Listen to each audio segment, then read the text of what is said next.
ایک بات میں بتاؤں، احمد حسن صاحب جو ذکر کر رہے تھے وہ اس کو میں آغاز یہیں سے کرنا چاہتا ہوں، وہیں سے کرنا چاہتا ہوں، اسی بات سے، اسرائیل کے انفلوئنس کے اوپر۔ آپ دیکھیں کہ آپ بہت دیر سے سن رہے ہیں ڈونلڈ ٹرمپ جو ہے وہ ناراض ہے نیٹو سے، اور بار بار کہہ رہے ہیں نیٹو نے ہمیں کچھ نہیں دیا، ہم نیٹو کے اوپر اتنا خرچ کر رہے ہیں، نیٹو آ کے حملے کیوں نہیں کرتا، اسٹریٹ آف ہارمز کو کیوں نہیں فری کراتا۔ بیسیکلی ان کو بھی پتا ہے کہ نیٹو کیا ہے کیا نہیں ہے۔ پھر اپنا جب گرین لینڈ کی بات ہو رہی تھی تو یہی بات لوگ کہہ رہے تھے کہ جی اگر آپ گرین لینڈ کے اوپر اس طرح کی باتیں کریں گے تو نیٹو ٹوٹ جائے گا۔ نیٹو کا ایک ہے آرٹیکل 5 جو کانٹریکٹ ہے ان کا، اس آرٹیکل 5 میں یہ ہے کہ جی اگر ایک نیٹو کنٹری کے اوپر حملہ ہوتا ہے تو وہ ہر نیٹو ملک کے اوپر حملہ تصور ہوگا، تو ساروں کو اس کے اوپر اس کا دفاع بھی کرنا ہے اور دوسرے پہ حملہ کرنا ہے۔ میں کوشش کر رہا ہوں کہ آرکائیو میں مجھے مل جائے، میں ایک اسرائیل کے سابق وزیر اعظم کی سپیچ آپ کو سنا کے دیتا ہوں، یعنی اس کے کلپ سنواتا ہوں، جس پہ وہ بار بار کہہ رہے ہیں کہ ترکیہ جو ہے یہ ہمارا اگلا ایران ہے۔ تو ترکی جو ہے یہ نیٹو کا ممبر کنٹری ہے، تو اگر ترکی پہ اسرائیل حملہ کرتا ہے تو تمام نیٹو ممالک کے اوپر یہ فرض ہوگا کہ وہ اسرائیل سے اس کا دفاع کریں اور اسرائیل کے اوپر کاؤنٹر حملہ کریں اس کے، کیونکہ اس نے یہ حملہ کیا۔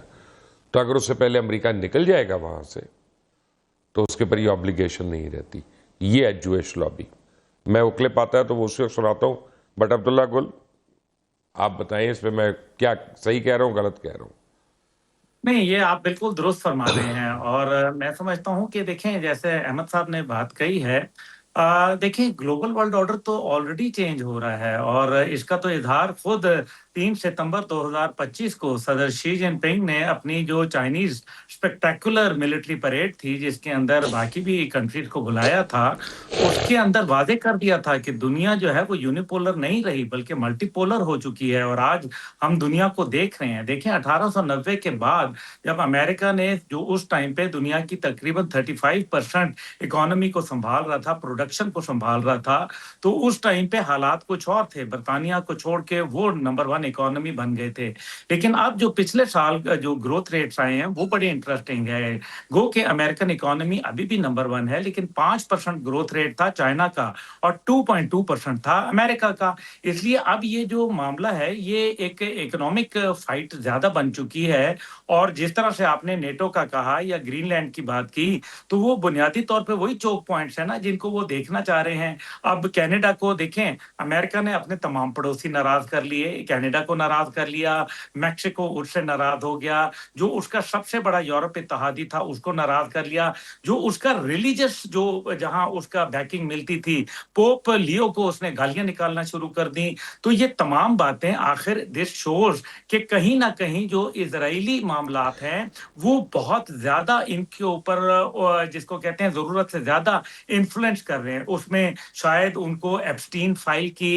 جو آوازیں ہیں بچیوں کی وہ بھی سنائی دے رہی ہوں، ان کو جو ان کا ذاتی کاروبار ہے کہیں نہ کہیں وہ بھی نظر آ رہا ہے، اور پھر جس طرح سے یہ تیل کی پرائسز میں اتار چڑھاؤ آیا جس کے اندر مختلف ٹویٹس کے ذریعے دنیا تو یہ بات بھی کر رہی تھی کہ اس سے امریکن پریزیڈنٹ اور ان کے جو کلوز الائز ہیں وہ اس سے فائدہ اٹھا رہے ہیں، جس میں ظاہر ہے جیرڈ کشنر وغیرہ، اسٹیو وٹکاف جو ہے وہ شامل ہیں۔ اب اس ساری صورتحال کے اندر اگر آپ یہ دیکھیے تو دنیا جو ہے وہ آلریڈی جو ویسٹرن ہیمسفیئر سے نکل کر ایک